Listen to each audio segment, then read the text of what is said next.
right? We're done. Today or tomorrow? Tomorrow? I didn't even know it's done. I thought it was. I think if we move over, we're gonna hold on. Oh! Today? Yeah. Yes, he is. We got the fire. Well You can done. sell that laptop now if you're gonna Got sound effects. All right, you ready? Brian? All right, well, thank you so much for being here today. We are very excited. We have 4 wonderful guests for today's Superstate panel. Please welcome Tanya Mitchell-Spradlin from Penn State.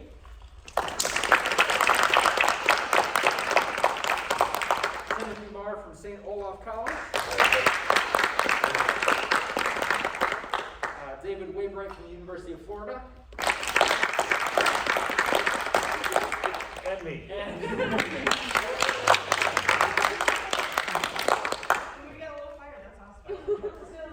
So let's get started. If anybody has questions, feel free to raise your hand and get started. Uh-oh. Okay. I see you. Can we just get a little introduction from each of you and tell us a little bit about your careers? Sure, I'll start. I went to St. Olaf College as an undergrad, and I taught for 3 years at Malacca High School, a town of about 3,000, maybe 600 students, 9 through 12. A great place to make mistakes and learn how to do what you're doing. And I could have stayed there my entire career and been happy. You know, it was a good job, but I also wanted to move on, so I did some grad work at the University of Iowa with a master's in trombone and then eventually a conducting doctorate. Taught at University of Minnesota Duluth for 10 years, and then I've been at St. Olaf my 28th year now at St. Olaf.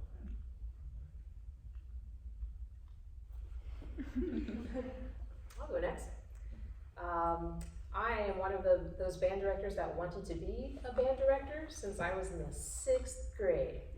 And I remember, like, the moment I thought, ooh, I'm going to be a band director. But it wasn't a positive experience, it was a negative experience. And eventually, I did my undergrad at Indiana University, so in the Big Ten. And then I student taught on the Navajo Reservation, and I tried to stay out there, and I tried to get a job there, but I wasn't able to find a job teaching band. Where on the reservation? In Kayenta, Arizona. In Kayenta? Uh-huh. Holy moly. Story time. I'm from Arizona. Kayenta. Wow. Yeah. Okay. I'm from Georgia, so my first job happened to be in Georgia, and I loved it. I was at Chamblee High School. I enjoyed every single second of it. I still talk to a lot of those students and those parents. And then while I was there, I did my master's degree in music education at the University of Georgia, so it allowed me to keep my job. And then I went and did my doctorate at the University of Kansas because my first ever conducting teacher at IU became the director of bands at KU, and I wanted to study with him.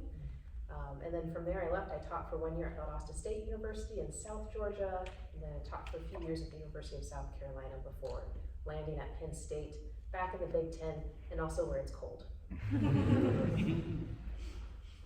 I came from West Virginia, the middle of nowhere. I went to Marshall University for a bachelor's and master's. I went to Cincinnati Conservatory for DMA in trumpet performance and orchestral conducting. Somewhere along the way, picked up choral and band background. I was a band director in West Virginia before in between degrees. I started there. I taught at a little teeny school when I was 23. I was a professor at 23 at Ferrum College in Virginia for a couple of years. And then I taught at McNeese State and Plymouth State College. McNeese, I was there for 4 years. And then I went to the University of Florida as director of bands in the fall of '87. So I was 12. No. But so it's a long time ago. 87. So how many? That's 35. This is 35. years. Mhm. And Tim, how long at St. Olaf? 28. 28. And Tanya, this is your 3rd, 4th, 5th year.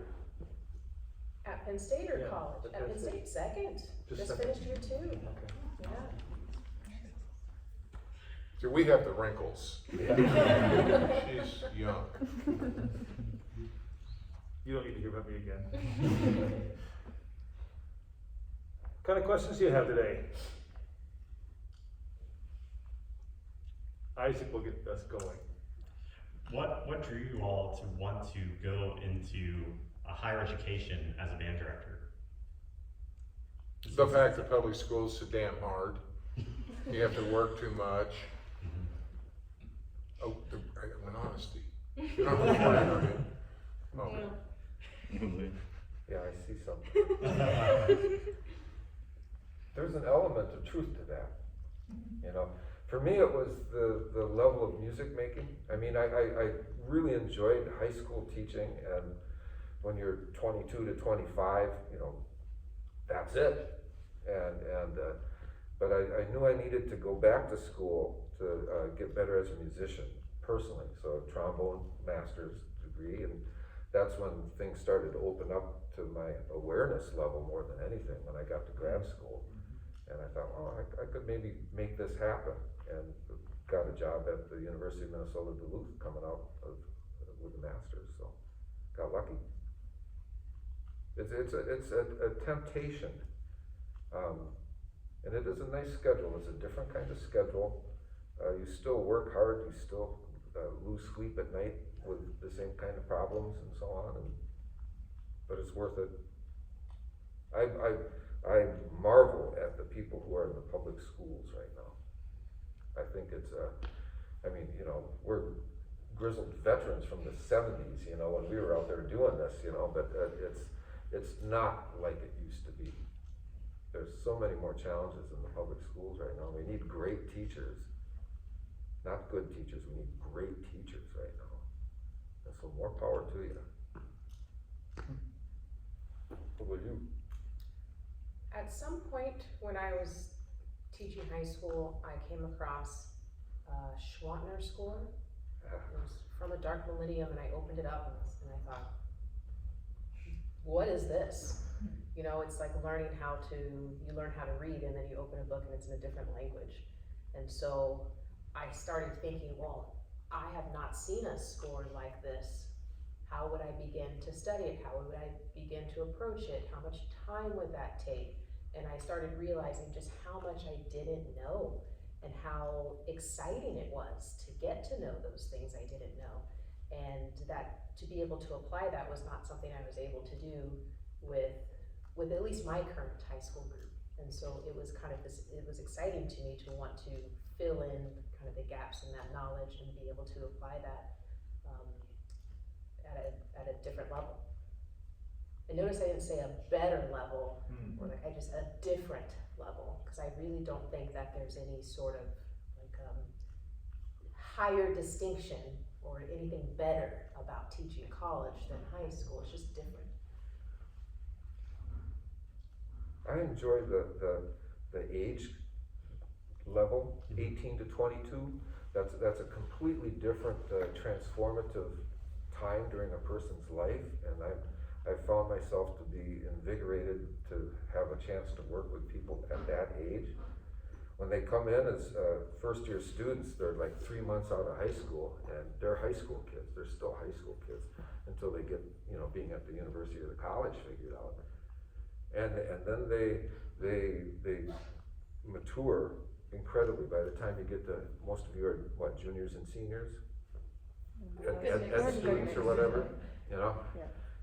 You know what I'm talking about. You know, you just start to grow up and figure things out, and I think of myself. My predecessor, Miles Johnson, when I was a senior, he looked at me and he said, "Tim, I'm glad you finally grew up." and that's just it. I mean, it's part of that change that you go through, and it's really exciting to be a part of that. We were just talking in the van with Becca about Davenport Central. You know, I just heard them, this is an Iowa group, and they just did the Andrew Boyson Symphony No. 7. That's what they took to contest, and they blew the roof off with it. It's not that you can't have great music making happening at the high school level. And the people who land somewhere and build and grow and do the hard work, they really turn out a great program. And it's not we are recording, right? It's not that you measure it by the quality of the music either, it's the quality of the experience that the kids are having, right? You know, they come out of that and they feel like they've really changed their lives by what they've encountered. That's really fun to be involved with. There's one thing that he said that's really important.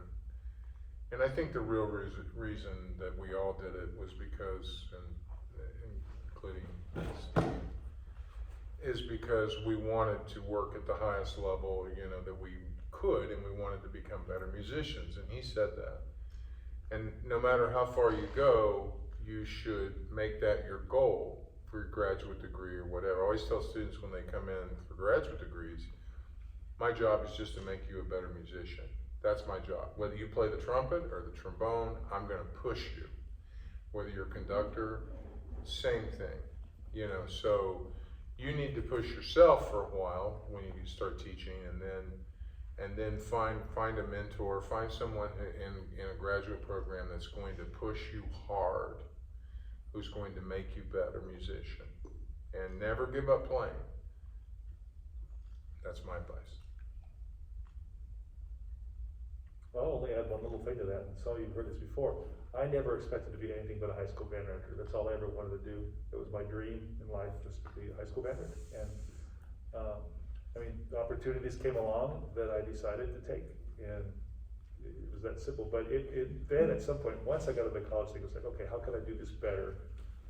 And you know, someone told me a long time ago, if you want to be a better musician and a better conductor, conduct better players.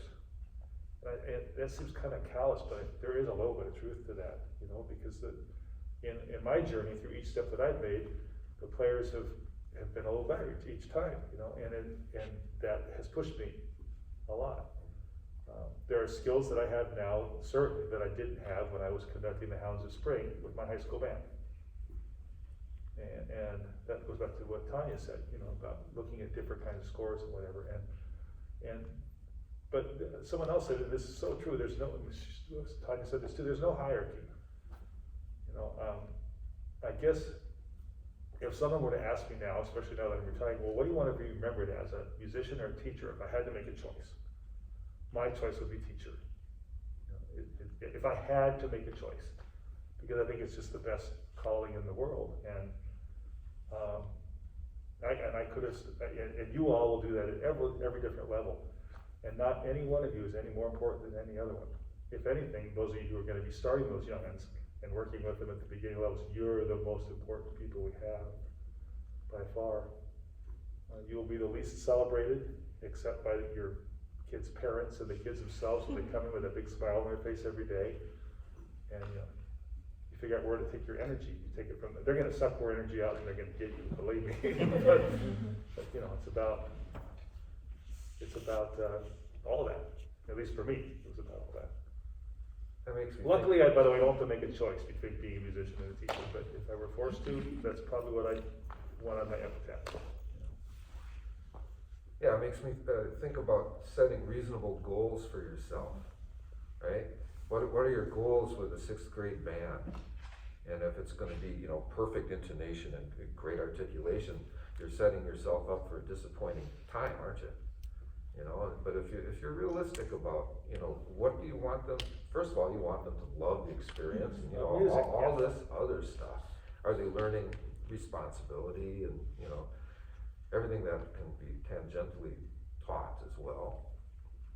That's pretty good stuff right there.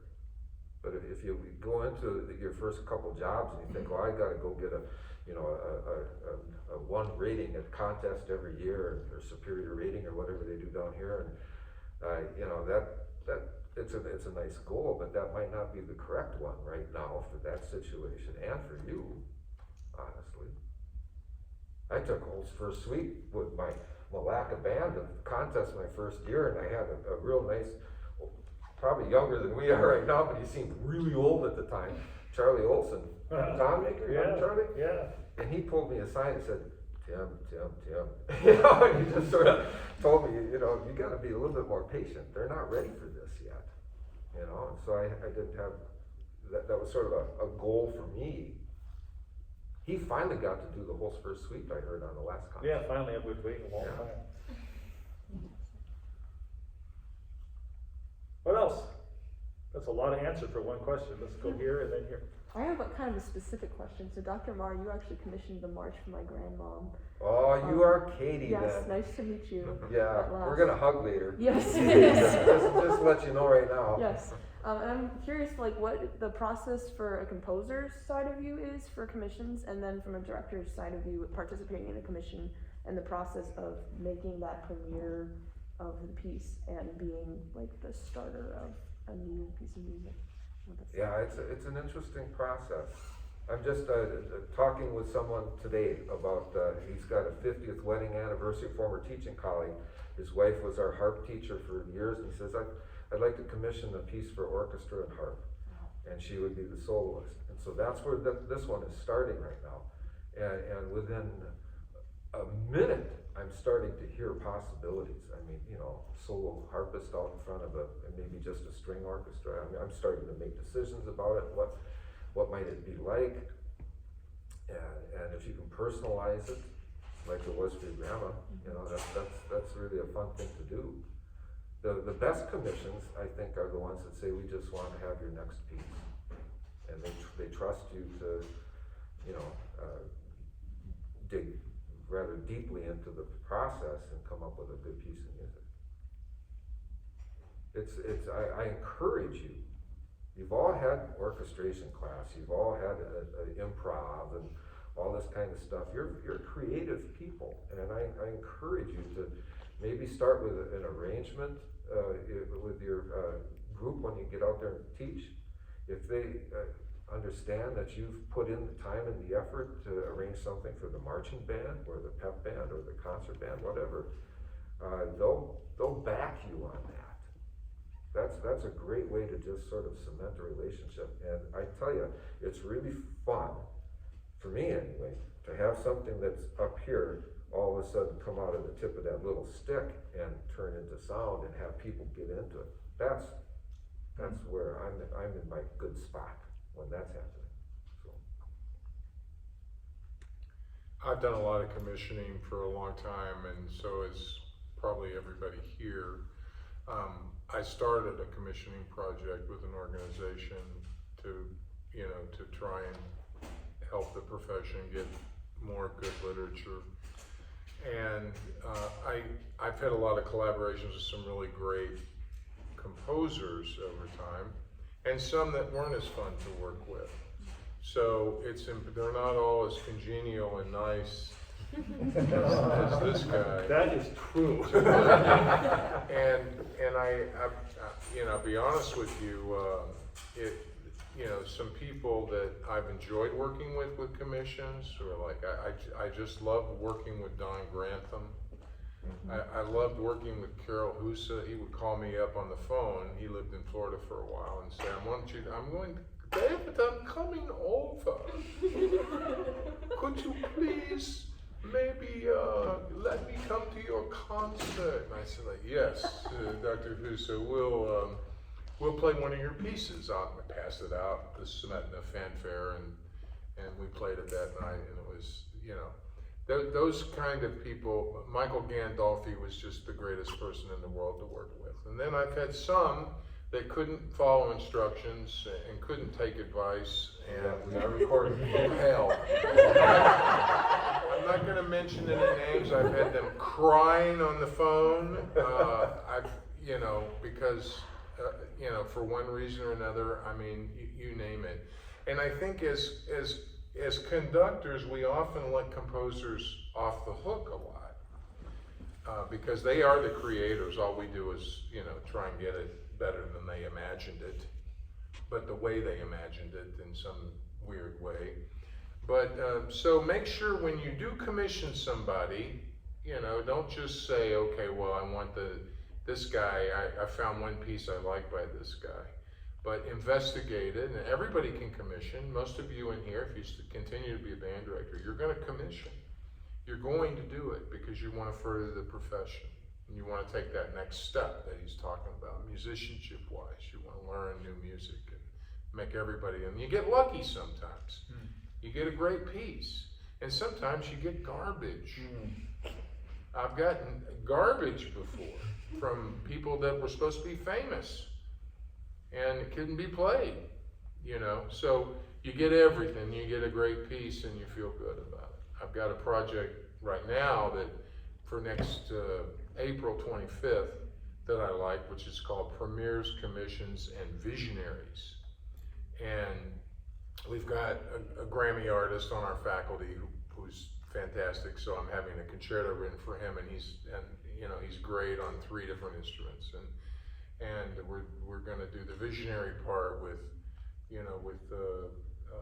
the guy from Michigan, the Seer, if you know that piece by Eric Santos. Do you know that piece?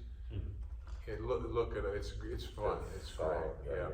So and we're just creative projects like that. I like to commission pieces for things like that. We're doing Ricardo Lorenz is writing another piece for us, and we commissioned Almiro as a part of the ABA commissioning project. So That's a great piece. So anyway, I've been involved with it for a long time, and I love working with composers that are nice. And who give you what you ask for on time when you ask? Oh yeah, I got a real famous one. There's an SEC commission right now, a very famous person who's had 3 or 4 other commissions done recently, and he's a 1.5 years behind on ours. So it happens. You could all decide, just look each other in the eye right now and say, we're gonna form a consortium moving forward, and each of your institutions chips in a pretty decent amount of money, $200, $150, that'll get you a piece. It's not hard to do.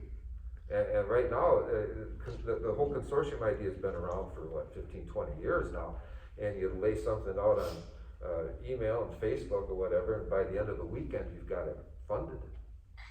People are into this now, and it's an easy thing to do. And we need the marginalized voices, and so any kind of projects that you can bring forward that are going to support that is just crucial right now. That's the beautiful thing about joining consortiums or starting your own commission is that, it's like ethical shopping. If you don't want to support a company that you don't believe in, then don't give them your money. And so give your money to the companies whose vision you believe in and whose ethics align with your value system. And so, that kind of aligns with like the thinking about moving music forward and who's writing music and whose voices we're championing or adding to the availability of repertoire that we can play as bands. And so using your money or joining consortiums or starting commissions to kind of amplify voices, have more pieces written, more pieces performed so we have just a collectively more representative swath of pieces to choose from. The other thing I would add is that when you get the score, I do a lot of commissioning as well. When you get that score, you don't have a recording to go listen to, or how did the other conductors do it. It's up to you to get this figured out, and that's just a whole new. What a great experience. You tremble at times knowing that you're the one who's birthing this piece, and you better do your homework and do it right, all that kind of stuff. Now, go for it. Don't shy away from this. Just do it. I'm looking right at you. And your students will really get into it too, no matter what level they are. It's a great rallying project for a band parents group. Instead of spending money on more props for our marching band this year, we're going to commission a new piece.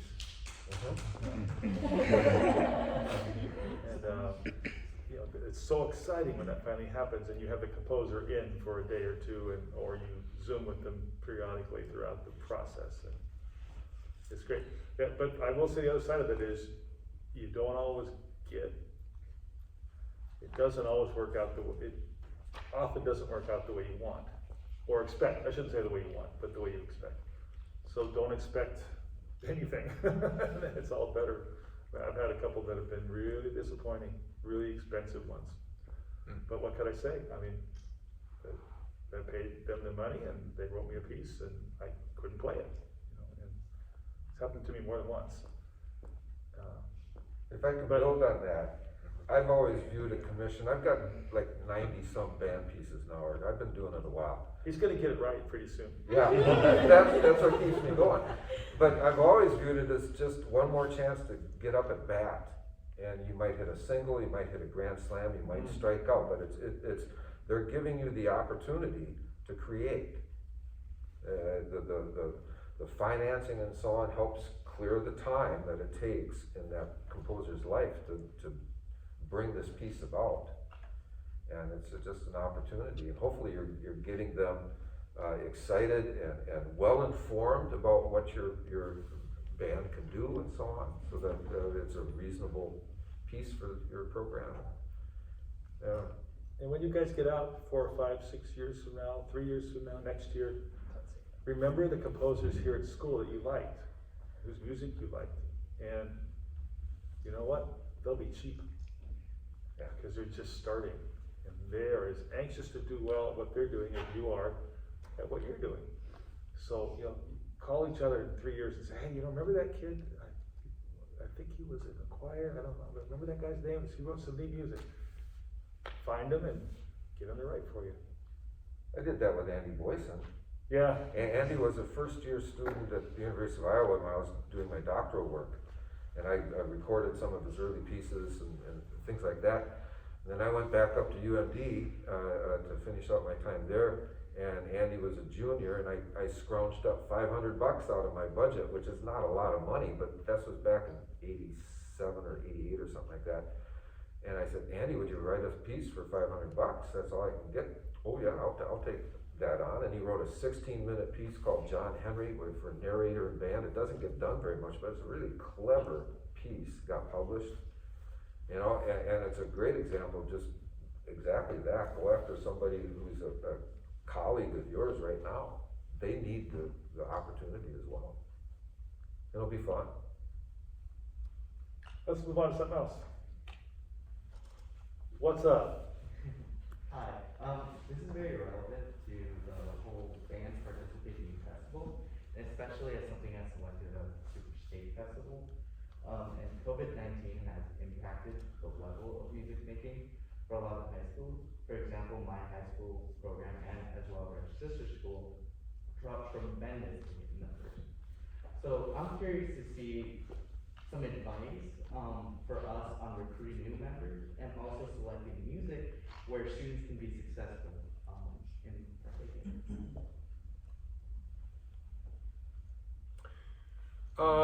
Okay. My son's going to be a senior in high school, and he has to decide whether or not he's going to be in band next year. He's an all-state trumpet player. And the reason that he doesn't want to be in band, and I keep pushing him to do it, is just because the schedules and the things are out of whack. So in terms of recruiting, a message that I would send to you, how many of you want to be band directors? Everybody, okay. There's only so many hours in the day. There's only so many hours of instructional time that students have in school. There should be time limitations on involvement in band programs, just like there is in football programs. And it should be less than what people are actually doing, probably. So if you only have so many hours in the day, but you're in a program that's rehearsing 10 or 12 hours a week, all day on the weekends, and I see this because people want to be competitive. You have to make a decision. The most important decision you'll ever make is what kind of band program do you want to have? What do you want to make the focus of your program? Do you want to win marching band contests? If you make that your focus, then that's what you do.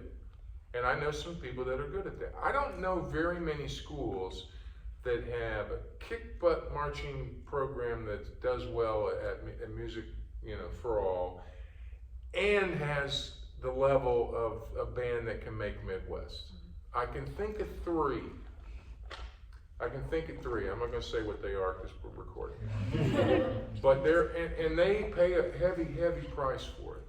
So not only do the hours impact, you need to make a plan and then stick to it at the beginning of a year, and you've probably learned this in methods class, but you make a plan. How many hours are you gonna spend on this? How much are you gonna get done before school starts? How much are you gonna give to marching band? How much are you gonna give to concert band? Are you gonna do concert band all year? Are you gonna practice your music in the middle of your concert music?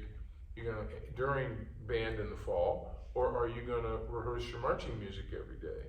Are you gonna spend endless hours a week learning complicated drills so you can be competitive? Because if you do that, you're probably not gonna be playing the instruments that much.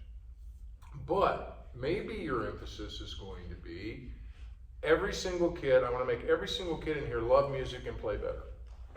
And if that's your goal, then you have to really plan and set aside what your values are as a person. And sometimes you'll walk into a program and you're going to compete. That's just the way it's going to be until you get the program is yours. You're going to have to follow the lead of the person that was before you and slowly but surely make it yours. And when you become a strong enough teacher, then you can pivot. And you can pivot and start to make a program, more along those lines. But don't just fill it up with hours. Don't fall into that trap as a young teacher, or you will burn yourself out too. You won't make it. You'll be selling shoes or, candy bars or whatever after 5 years if you go into it swinging and rehearsing all the time. And if you teach middle school, I sometimes think the best way, and I talk too long, but I sometimes think the best way is to start in middle school when you're a new teacher, because you do have control of your destiny, you have control over who you start the kids, next year they're yours again, you can decide how you want to do that, and you're in control, and if you don't want to work all night long every night, you don't have to do it. And then that's one way to then maybe move up high school that way. Some people don't ever want to teach middle school, I understand that, but that's just one suggestion of how you can deal with music more when you're first starting and not so much pressure to march. And middle school shouldn't march, in my opinion. So they have something to look forward to when they go to high school. You said they should or shouldn't? They should. I thought you said Middle school, high school, middle school should. I was gonna send you home on the next plane. Middle schools should not march. I don't think. No one will ever convince me otherwise. First of all, it's hard enough to make good sound without marching around in a field. So when they're just starting, you want them to learn some values. That's my opinion. I don't even know if anybody marches up here. I don't remember. I don't think so. Thank God. Well, in some places they do. Yeah, I think one thing that David said that really resonated with me is know your why, have a purpose, and then really think about what the program is like, and have a definition of success. Like, what is the definition of success for you as a human, you as a director, and for your program and for your students? And then be willing to be flexible on that, because what is successful one year might be a different type of success the next year, might be a different type of success the year after that. I think students can tell when they feel like they're not meeting their director's benchmark of what they think success is. And so tell me your name, Kevin. So you asked this super relevant question coming out of COVID. And I think a lot of students, the thing that hit the hardest with COVID is that we lost connection. Like, we don't have that community. And there's this book called Lost Connections by Johann Hari, and it talks about the 9 connections that human beings need in order to flourish as humans. And one of them is when we have loss of a meaningful future, then we struggle. Well, with COVID, it's like, well, what are we doing today? What are we doing tomorrow? It's hard to know what the meaningful future is, right? Another one of the connections is ability to communicate with friends and family, to be around people. But so much of the joy of large ensemble and band is that human connection, that ability to collaborate with other people, to share something intangible with other people that, you know, like makes the hair stand up on the back of your neck when you're really in the zone. I'm sure you've all had that feeling. And so when you have to do that at home on a screen, you simply lose that. And so as future directors, that's the thing we have to try to bridge the gap on to help students, is the feeling of connection, which I think is just requires that level of success, or that marker of what is success, to be super student-centered. It might require a little bit more of reaching out to students and asking them more questions, or spending, you know, that putting in more of that effort of making that human connection. If you're teaching middle school, interacting with the elementary schools. If you're teaching high school, interacting with the middle schools. And a little bit less of the, like, when they come to me, then this is what we'll do. And instead it's, okay, well, how do I reach these humans so that we can all work together when I have my designated 4 years with them, right? If you're teaching high school. So it's building that connection, and when you figure out what that value system is, or that this is my level of success, that human connection is really a really important piece of it. That was well said. Thank you. I want to add one more thing to what David said. And I remember when I was your age, I was forced to write my philosophy, music education.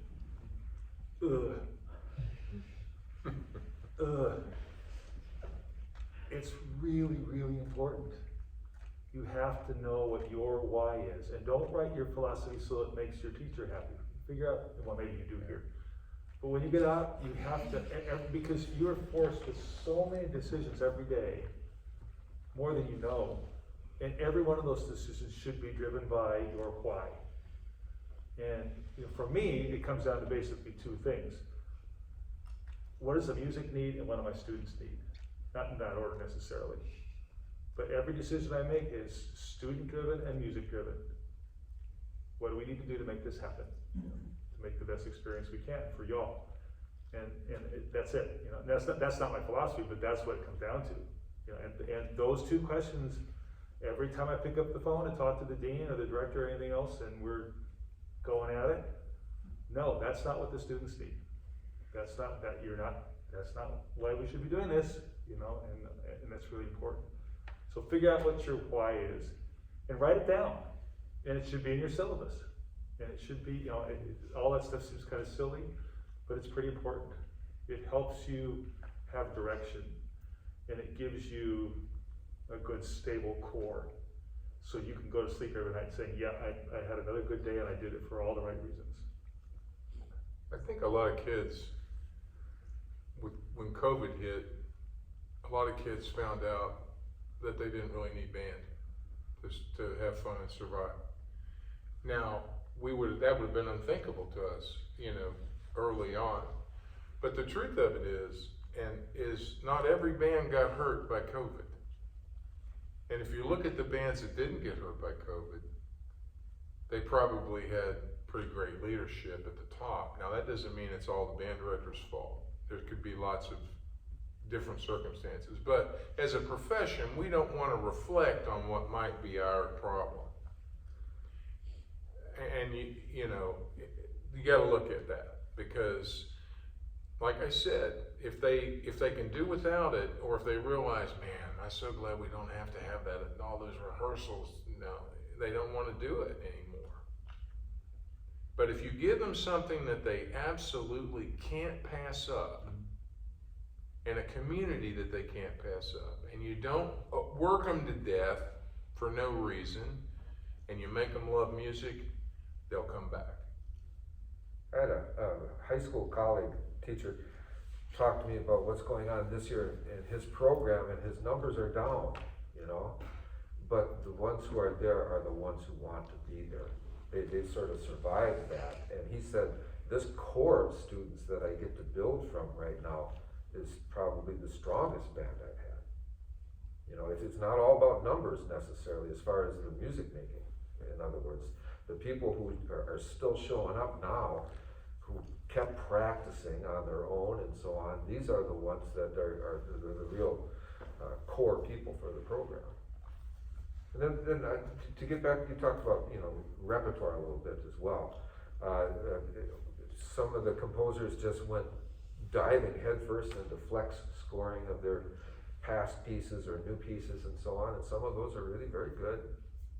And that just sort of allows you to have reasonable musical results happen with not needing 25 different lines of music. That was a good thing that came out of COVID, wasn't it? You bet it is. There's And a lot that, of that those goes out way there. back to Practical. Granger's got a whole bunch of like flex scores way back in the day. He didn't care who played it. It's the line in the music. It's not necessarily the timbral coloring of it. And you know, you guys also have had orchestration classes, and if you need to cover a part that's not there, you can figure out another way to make that work. As a composer, I've heard all sorts of different kinds of performances of my music, and I'm all if I could talk about that for a second, I've heard a piece that when I do it takes 5.5 minutes, and it came in at 7.5 minutes. That killed that piece, and that was with a professional conductor making a demo recording. You know, there are all sorts of reasons for us to be accurate with what we're trying to do, but it's a great opportunity with once again thinking about your goals well, what were your fall auditions like? What did you notice from the incoming students? You know, it was fall of 21. We've had what, a year and a half of people just, you know, sitting in their bedrooms trying to have band, and we noticed up in Minnesota that they're not as strong as they were generally. Chops aren't there. They sort of missed a year and a half of the normal development that they might have had. And so if I say, well, I'm not going to change my goals at all, you know, they have to measure up to what, you know, we expect. That's probably not going to work as well as if I say, okay, I hear where we're at right now, and this is the repertoire is very broad.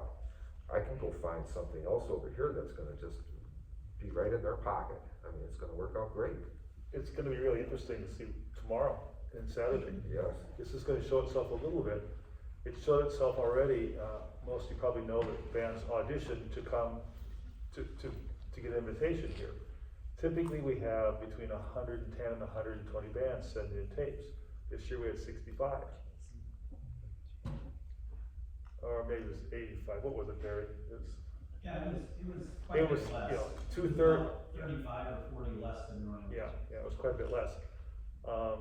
And we'll see. I mean, I've been out and have heard several groups, you know, this year, and most of them are doing pretty well. But whether it's the same as it was 2 years ago, well, it's not.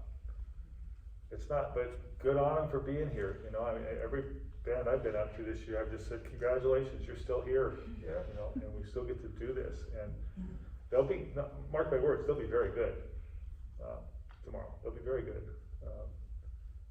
And we're going to have this for a while. You know, it's going to be a few years, and we just have to think outside the box and program differently and be creative. And I don't have a bassoon this year. Okay, well, I got 2 bass clarinets, so you know, whatever it takes. It's a lot of whatever it takes. But that's what you do as teachers, successful teachers anyway. You do whatever it takes. Let's move on. Oh. Let's see, for. Okay, I'm gonna ask a question that I asked the Petersons during our final reading band with them. So I come from, our studio is very I'm in the percussion studio. It's very heavily orchestra based, and I've had discussions with some of my colleagues before about the place of band in the world. And there's this belief, at least in my studio, that orchestra is timeless. It's forever, and that band is going to die at some point, and that band is not as timely as orchestra. So I'm just curious what you think band's role is in the world and what the future of the band world looks like. Oh, that's a great question. You guys have fun. Well, you know, I mean, I bristle at that kind of assumption because it just isn't true. Orchestras are going out of business right and left, Yep. but all of us have groups. Music is music. I love conducting orchestra. I like doing chamber music. I like conducting choir. I like singing in choir. I like opera. I like musicals. Okay? I mean, I think that people that want to play the elitist card probably have an inferiority complex about their own musicianship. So I'll just put that out there. Something that wind bands have that orchestras don't offer. Orchestras, most of the time, you're sitting there counting rests. If you're a brass player, you're a percussionist, you're not doing all that much most of the time. And you can learn, I can learn in a weekend all the excerpts that anybody needs to learn, probably or to play in an orchestra of percussion. Okay? All right, so let's go there. All right, and I'm a orchestral trumpet player. I mean, that's what I learned. That's what I studied at Cincinnati. I went there for that reason. But here's why we play in wind band. We play in wind band because it's first of all, it's like a new music ensemble in a lot of ways. So we're cutting edge in terms. Now orchestras are doing that too, like Chicago and New York. They're very big in new music. But we were the ones that kind of really got the ball moving on that. And we play each other's music. And composers will tell you, and here's one here, they'll tell you that the band world is a world that shares music and wants everybody to play the music that comes out there. Orchestras, they don't want anybody else to play their music. If they get a premiere, no one's going to play it except that one time, and then it's dead. So if you want to propagate the species of music, there's a place for the wind band, the wind ensemble, the symphonic band. It's part historical society. We have our repertoire. Okay, we don't play it enough, probably the good pieces, but we have our repertoire, and we have new directions, and we're out there getting the composers to do the music. We're talking about it today, and the orchestra. And I love Brahms' second and third and fourth and first and all the Beethoven symphonies. And no one's saying you shouldn't play those. I'm saying everybody should study those. I teach that to my graduate students. I teach all the orchestral literature to the wind band students. And I make them conduct Brahms and Beethoven because I think it's important. But I also want them to learn how to conduct Schweiner, because then you'll be a better musician overall. And isn't that what you want? So to focus on one and not the other is just elitism that really does not serve anybody well. And it certainly doesn't serve a school of music like this at a very high level. It's surprising to hear that coming from a percussion studio. Yeah, I agree. Yeah, I mean, you think of the percussion writing that's in most band repertoire, and it's just so much more involved that you would think that they would respond to that favorably. I can understand they're maybe trying to talk about the professional level. You know, I'm going to go out and be a performer, and we don't have a lot of professional bands. I don't know if we ever will. I don't know if that's truly all that important, to be honest with you. The move to, we all have students who've gone into military bands and so on. They can make a living performing in a band. It's not that you can't do that. I agree. They're sort of a snobbish kind of They thing. teach in higher ed a lot too. There are no orchestra positions that make a lot of money. Let's just, how many percussion positions were filled last year in major orchestras? Well, there's only 4 major orchestras really, but you know, how many? I mean, how many people are getting jobs? In the trombone world, where there's probably more jobs, okay, one school's filling all of them, okay? If you don't go to Juilliard and study with Joe, you are not getting a job because his students are going to get the jobs.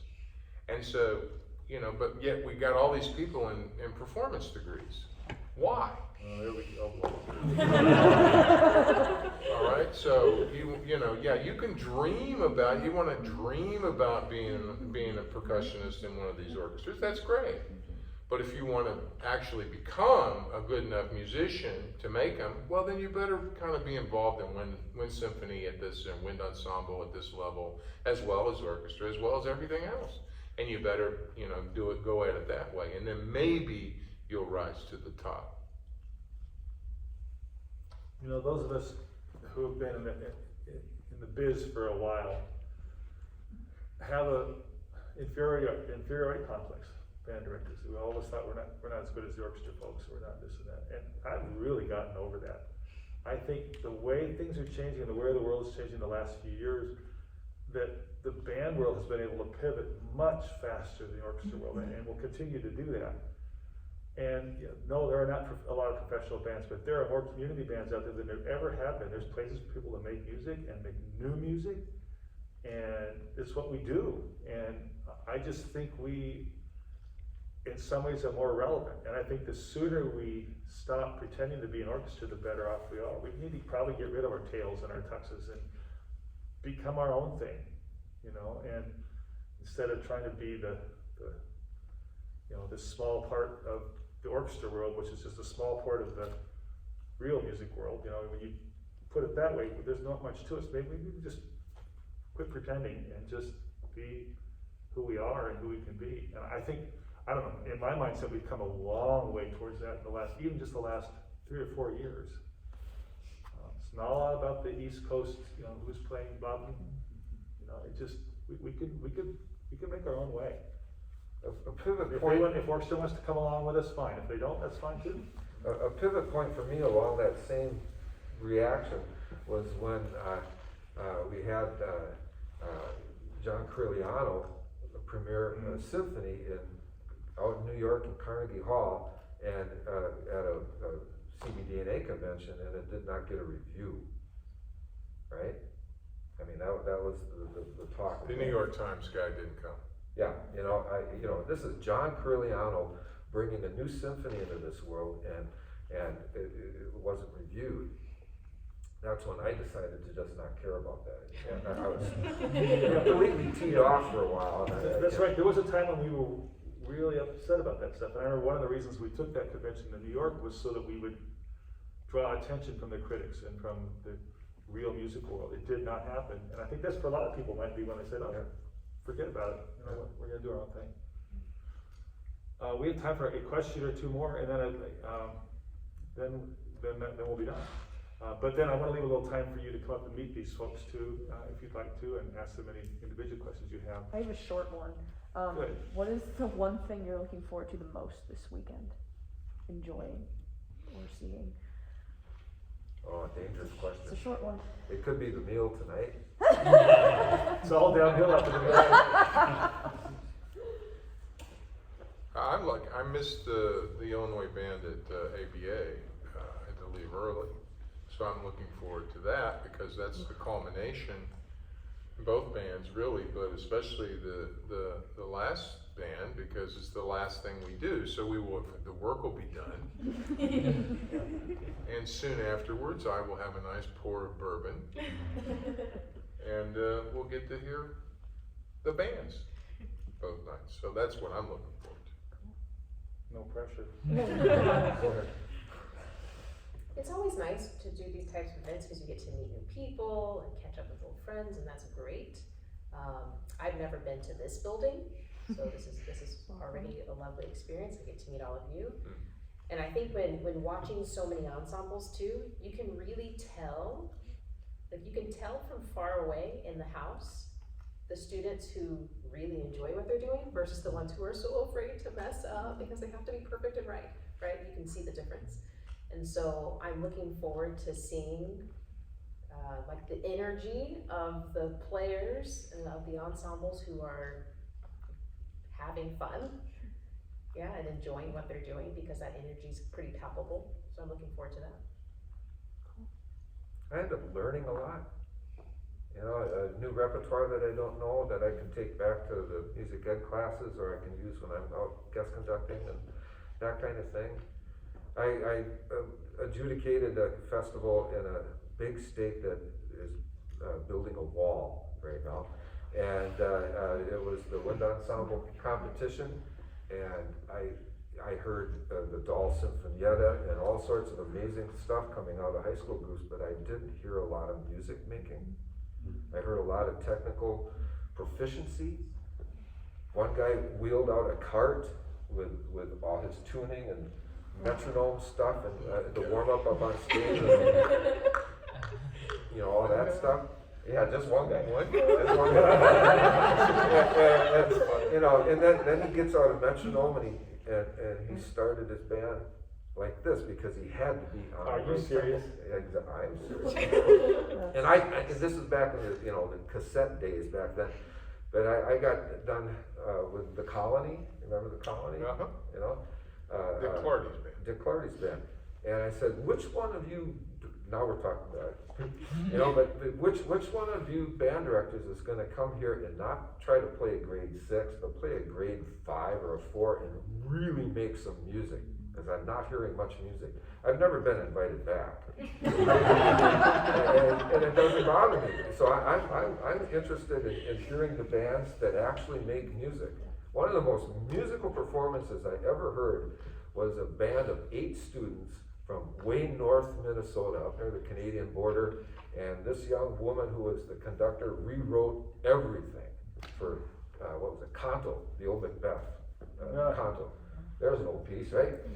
And this little octet was on fire. And she could give each one like individual lessons every day because there's only 8 kids in the program. And that kind of thing is really exciting to me. It's you get it, you know. This is what it's about right here.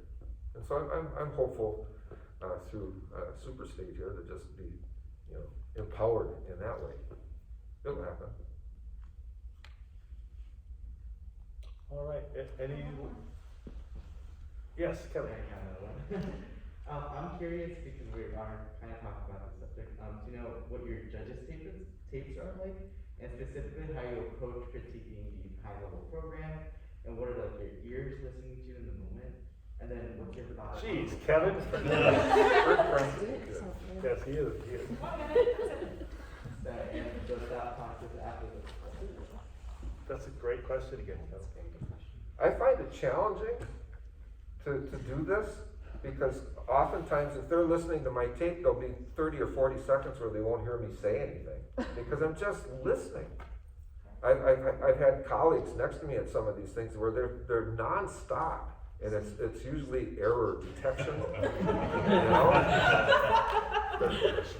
And point out the things that are really working and trying to help them be better.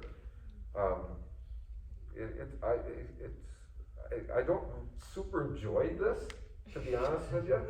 You know, because I don't like to stand in judgment. You know. Yeah, I don't mind. Yeah. One of the things, we can continue this answer. One of the things I think is so great about Superstate is that there are no numbers, there's no ratings. Yeah. It's just, there is however. There's a winner. There is however the honor band, yes, there is the winner. And I never call it the winner, but that's what it is. And, but other than that, you know, we don't, there's no worry about 1, 2s or 3s. And I'll answer my part of the question. I usually try to find 2 or 3 takeaway points for that group rather than get after everything. You know, you could play gotcha all day long. Oh, I heard that. Oh, that was, you know. I usually try not to do that, but to come up with 2 or 3 things.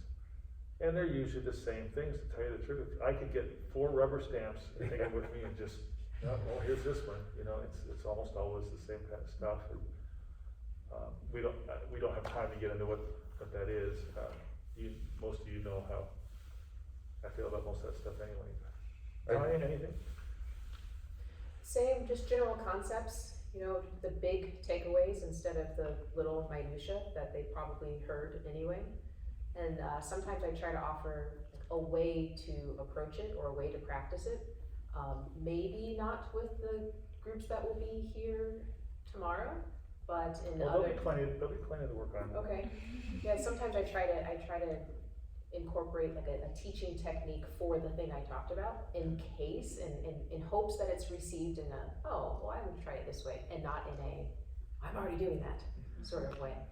So that's one thing, so it's, you know, there's something to apply afterwards in addition to just the comment.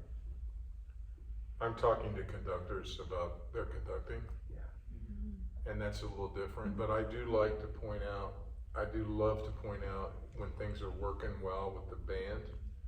And it's like, you know, as an illustration of maybe something they've done or they haven't done it, but they've taught it.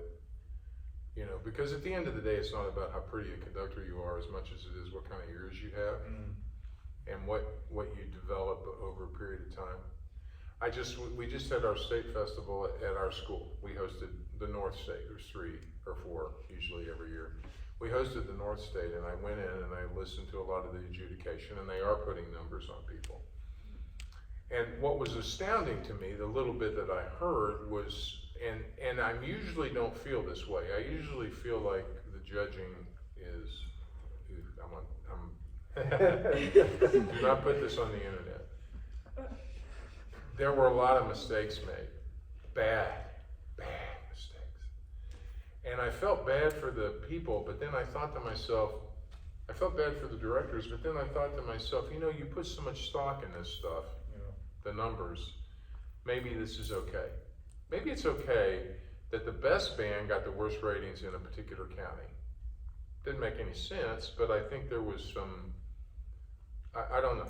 I think there was one person that didn't have very good ears, and maybe they influenced another person, and then there was one person that was right all the time. And it made for a mess. And sometimes when you judge and give people numbers, you make messes. And we don't have to do that. We can talk about good things, and we could say, hey, you know, your horn tuning, maybe you could work on that, you know, or give them some ideas about pedagogy. So always remember, when you do go to contest, if you go to a contest somewhere someday, you pay your money and you take your chance. And that's it. And the judges are human. And you need to set your kids up that same way. Well, we're going to go up and we're going to learn the best we can from this, but we're not going with a certain expectation, because sometimes, through no fault of your own, it doesn't work that way. But it will be your fault if you feel like if you set the kids up to feel like they failed because of that, you know. So just, you know, you pay your money and you take your chance. usually the bar is so low to get a 1. At most places I go, I don't know how anybody could feel good about it, but yet they do. But the bar is super low. I always said in the reality of the world, and we all judge places where, you know, we're judging to return. But a 1, that's a pretty good band. A 2, that's bad band. 3, made me laugh. And 4, made me laugh till I got mad. And 5, there is no 5. And that really is how most of the world judges. You know, in these festivals and things down at Disney and all that stuff. A 1 is really low a lot of times. I get irked a little bit by the conductors more than the players when they, you know, blow straight through it in the Cialarando or Ridando with no change. It's something that they should have figured out, taught, etc. And yet, you got to understand that they're living a life during COVID as well, and who knows what's going on in their life. So you don't come crashing down on them either, but you just say, you might explore a Retardando here, as it's indicated in the score. And that's really what you're doing when you judge. When you go to be judged, that's who's being judged. Yes. That's who's being judged. It's the conductor who's being judged. It's also good to include, and we all do this, but didn't explicitly say it, most of the time, well, I want to say all of the time, there's always something good that's happening, you know, so I think a little part of it is validating and reinforcing the things that are going well. And that also makes it just a lot more received when you say, you should probably, you know, like, do the things that are actually written there. Or don't do things that aren't written there. Like, you know, I can give you a perfect example, but I'm not going to. All right, thank you for spending your one day off. Good luck with your finals next week, starting today, I guess. Today's first day of finals. And thank you. I know most of you are helping at least a few shifts over the next couple of days. You're going to learn a lot, folks. You're going to learn a lot, and if you're not working, I mean, I would. Come talk to me and I'll put you on the schedule. Yeah, okay. Yes, we have a place for you, but I mean, if you just wanna go sit and listen, there is so much for you to learn the next 2 days. There is so much to learn. Go watch, if there's some, one school you've heard is gonna be great or whatever, go watch them warm up. See what the director does, see how they carry themselves, see, you know, just, oh my gosh. I learned more when we had a festival in Arizona like this. I learned so much. I never missed a minute of any of those groups. I would warmly suggest you do that as best you can. You guys have to understand how incredibly lucky you are to have the Krannert Center. This is one of the best halls in the country, if not the world, I think. One of the high points of my life, I have a piece called The Soaring Hawk. The University of Iowa played it at the ABA convention here. And one of the best musical experiences of my life was the 10:30 p.m. rehearsal where I was the only person in Krannert Center listening to my piece. No coughing, no rushing. Absolutely quiet in that acoustical environment. If anything, you should just, soak that in, because you won't have that the rest of your life. It's special.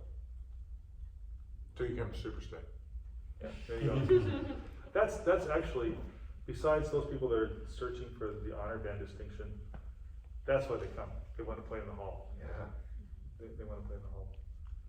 Get a Midwest day. They do that too. They do that too. All right, thank you very much, folks. We'll see you this weekend. Have a good day.